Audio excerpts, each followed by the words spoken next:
Hello everyone and welcome to the final installment of my World of Darkness collection videos, and this is going to be all the miscellaneous books that I have. So let's just dive right on it. Right here we have Changeling, the Dreaming 2nd edition softcover. This is one of the smaller game lines in World of Darkness, and it's about you being a changeling. Basically you're in like this dream world, you're a fairy kind of, and you're attached to the real world, and like the real world's ugliness is kind of like infecting the dream world and everything. I don't know that much about it. I was never really interested in playing Changeling the Dreamin', even though I know it's like a lot of people's favorites. Like this is like all they'll play and stuff, and it's just not my cup of tea. I'm sure you can have like really cool, interesting, dark tales or whatever with this, but it's just, it's just not my thing, and there's just so much more to World of Darkness I want to experience before I would ever get to this. If I had the time and I had, the players, I definitely would, but it would definitely be after a big, a ton of other games I would have had, like, I will have, hopefully. Now, I have 2 copies of Hunter the Reckoning. I have, let me back up a little bit there. Hunter the Reckoning is, another one of the smaller game lines where you play a hunter fighting all of the bad guys out there, zombies, werewolves, vampires, mages, you name it. And you do actually have powers of your own, which is pretty cool. Like, I know some of them can just, like, continuously just pull weapons out of nowhere and stuff like that. And, they kind of don't know where their powers are coming from. I think they were, like, hinting that it was, like, some kind of, like, angelic thing, but I don't think they were, like, ever specifically said what it was coming from. The power, I'm pretty sure, is supposed to remain a mystery.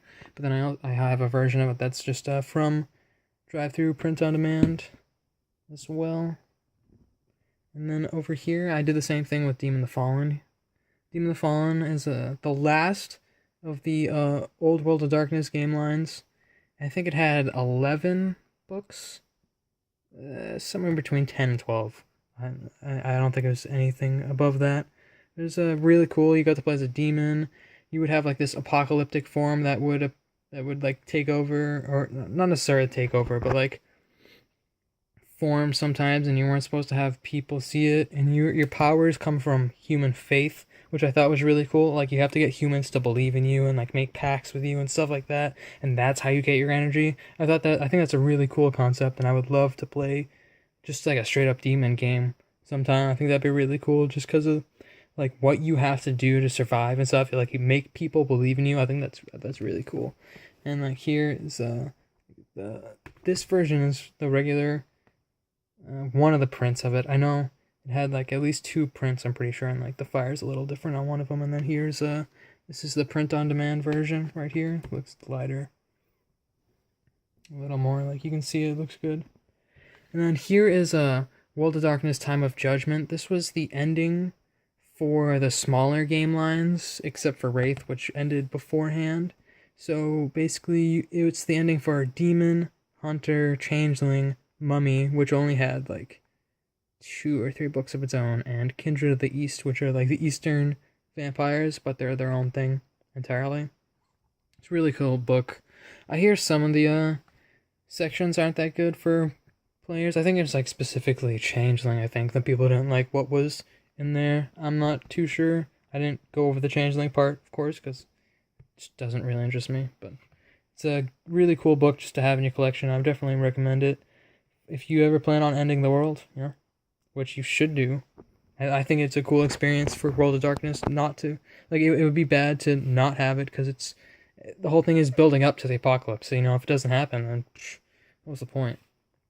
Although I can definitely see why maybe playing through the apocalypse too much would get boring. Like, if you wanted to do multiple playthroughs of World of Darkness, and if the world already ended, it'd be like, whoa, I've seen it all already.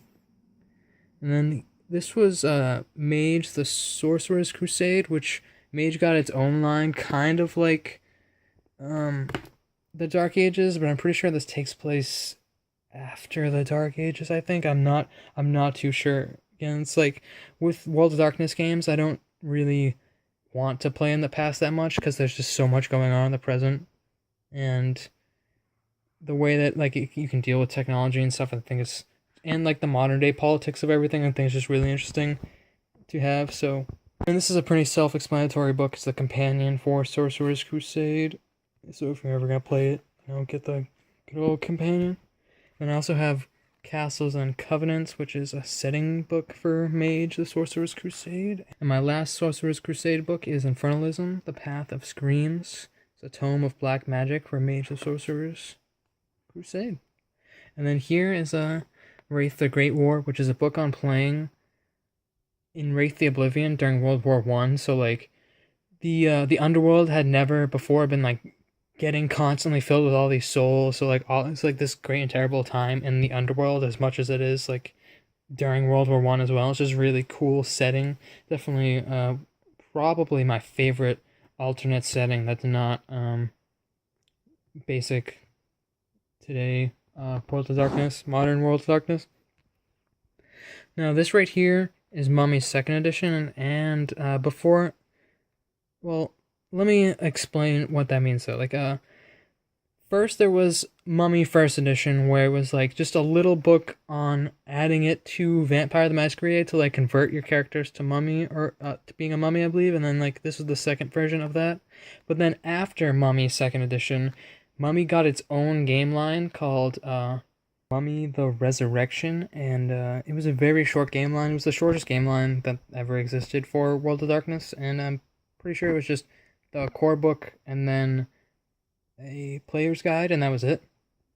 It wasn't that popular, and here was just like, I don't know, someone told me that it was just like, and there wasn't really much of an antagonist or anything. I don't really know much about the lore for Mummy, but there's just so many more interesting things to play as in the World of Darkness. But I can see why they would have this in here, because it's like everything was about being the quintessential monsters, like basic Hollywood monsters and everything like that, but cool and modern and revised. So they definitely just had to like make a Mummy game, like regardless of you really wanting it. It's like they still have to talk about that and everything, which is really cool. It's a cool concept. I just it would probably just be like a background thing for me, if anything. I don't think I'd ever play a Mummy game, to be honest. And then here is A World of Darkness, which is a source book for Vampire the Masquerade. I'm pretty sure this is the second version of A World of Darkness, because the first one was just, or maybe this is, I think this is the second version, because like the first one looked just like it was a Vampire the Masquerade book, as opposed to just saying it is. I'm pretty sure that's how it was, and it would just be like explaining the different places on Earth, and that's exactly what it does. It just explains essentially the whole world in the World of Darkness. And then there were specific places, such as Hong Kong, a World of Darkness book. Another pretty self-explanatory book, just a book about having your characters be in Hong Kong.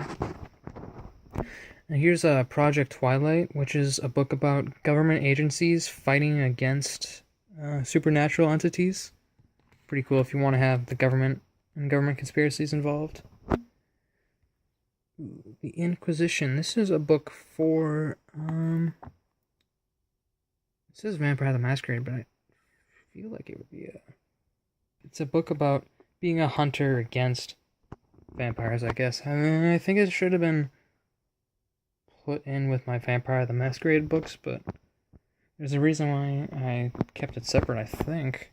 Unless it's just because the cover looks different. But yeah, it's a book on just, playing an Inquisition kind of character in the modern day. Or you can, throw them into the past, do whatever you want. It's a World of Darkness. And here is Halls of the Arcanum. Or Arcanum, I don't know. I think I was right the first time. Just a book about,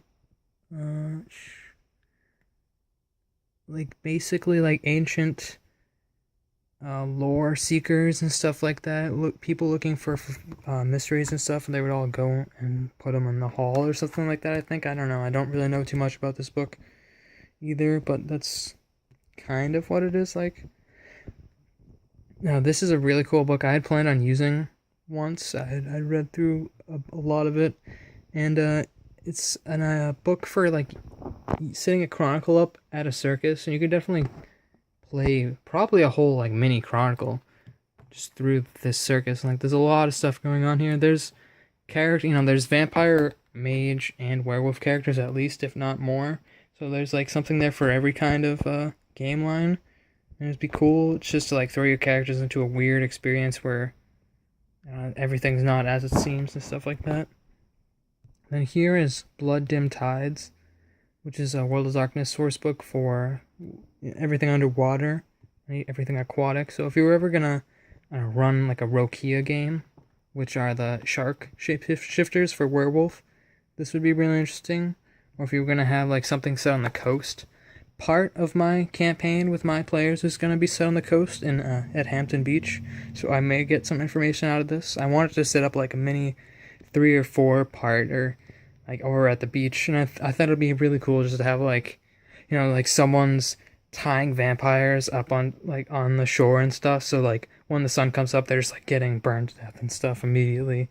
Like I think it's just a really cool setting to have for the beach in World of Darkness. Although I think vampires with sunglasses might not look too good.